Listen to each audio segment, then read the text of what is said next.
kenangan saya terbaik dalam membela Allah dan Rasul. Saya ulang lagi, kenangan saya terbaik dalam membela Allah dan Rasul itu masalah faraid.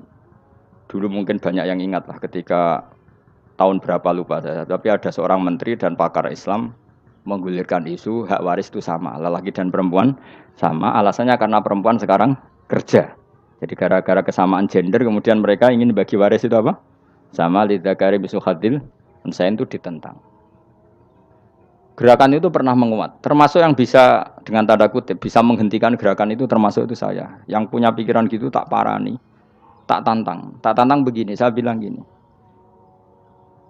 Anda ngomong ini itu karena pinter apa karena tren?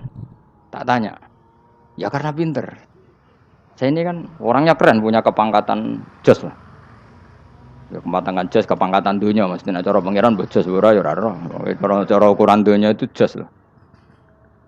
Tak tanya, saya itu Pak, termasuk yang setuju gerakan kesamaan gender. Dulu kan lelaki perempuan itu beda sekali karena lelaki kerja perempuan tidak. Sekarang sama-sama kerja maka warisnya harus sama.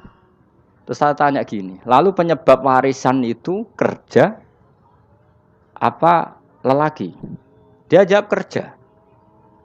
Dia nggak ngerti kalau ngadepin saya. Saya ini kan orang alim yang biasa belajar mantek. Dia ini roh nak aku ngalim. Sembrono ya jadi ini. Ketika tak tanya gini, lalu misalnya saya punya anak, yang anak saya putri itu direktur BUMN atau direktur bank atau direktur PT besar. Kemudian anak lelaki saya idiot, goblok. Warisannya dikasihkan siapa? Kalau kerja adalah alasan dapat warisan, berarti anak saya perempuan itu yang dapat warisan dong. Anak saya lelaki kan idiot, nggak kerja. Lalu warisan itu berdasar prestasi apa empati? Kalau berdasar prestasi malah Anda ini aneh. Sudah kerja direktur BUMN hanya karena dia kerja, dia dapat warisan. Karena Anda bilang asbabul irsi adalah kerja. Kalau saya bilang karena empati, saya juga gak fair. Yang kerja juga butuh modal gak saya warisi, tapi yang idiot tak warisi karena warisan berdasar empati. Lalu Anda milih mana? Bingung deh. Sampai dia ikrar, saya belum pernah mendapat perlawanan seperti ini. Karena Anda ngomong sama orang-orang goblok, kata saya. Terus saya bilang, saya ini ngaji Wahab, khatam berkali-kali. Anda mungkin baca kitab Wahab itu hanya terjemah. Maka menurut Islam, yang menjadi hak waris itu sebabnya zukurah wal unasah. Kelelakian menjadi dapat 2 bagian, keperempuanan menjadi 1 bagian. Dan itu Islam tidak mau urusan dengan prestasi maupun empati. Mujarrodul zukurah dan mujarrodul unusah. Sehingga dengan seperti ini tuh Islam nggak ribet. Coba kalau kamu pakai ilatul hukmi, pakai cara berpikir logika, malah ruwet. Karena tadi, kalau kesamaan gender itu karena perempuan kerja, lalu misalnya yang lelaki idiot misalnya atau pengangguran, warisan kamu kasihkan siapa? Kalau kerja itu menjadi alasan hukum, kamu kasihkan yang perempuan kan? Aneh nggak? Yang sudah kerja malah kamu kasih warisan, yang nganggur enggak? Berarti berdasar prestasi atau berdasar empati. Kalau kamu dapat warisan, idiot dulu dong.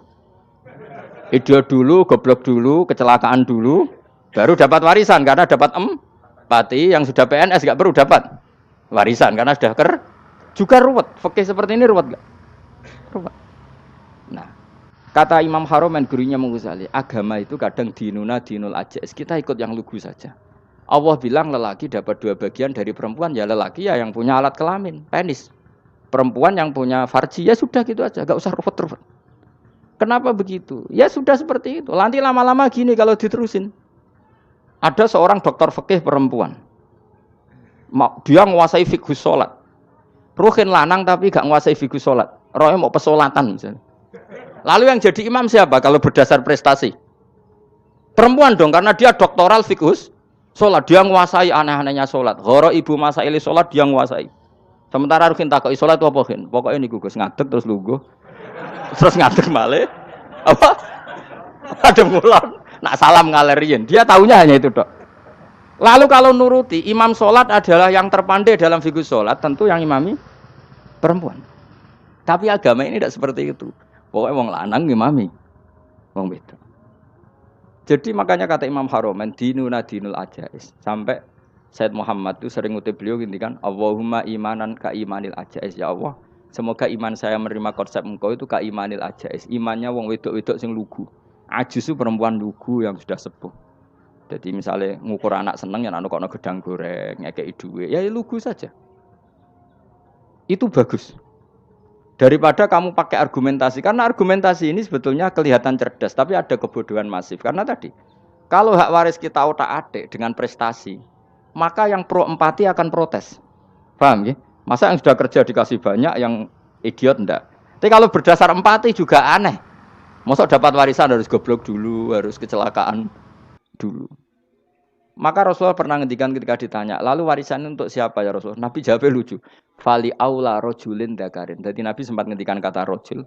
Kemudian direvisi dakarin. Fali aula rojulin dakarin. Semua ulama ngendikan dakarin di sini adalah badal. Nabi ngendikan rojulin. Kemudian Nabi ingat kalau rojul itu identik dengan lelaki dewasa. Apa? Kemudian Nabi mengulang lagi dakarin. Tidak harus dewasa, yang penting lelaki. Jadi meskipun baru lahir, dalam keadaan baru lahir namanya apa? Kan dakarin kan? Belum bisa dikatakan rojul. Paham ya? Nabi ngulang 2 kali. Fali aula rojulin dakarin. Ini penting saya utarakan supaya clear. Jadi agama itu gak usah diotak-atik.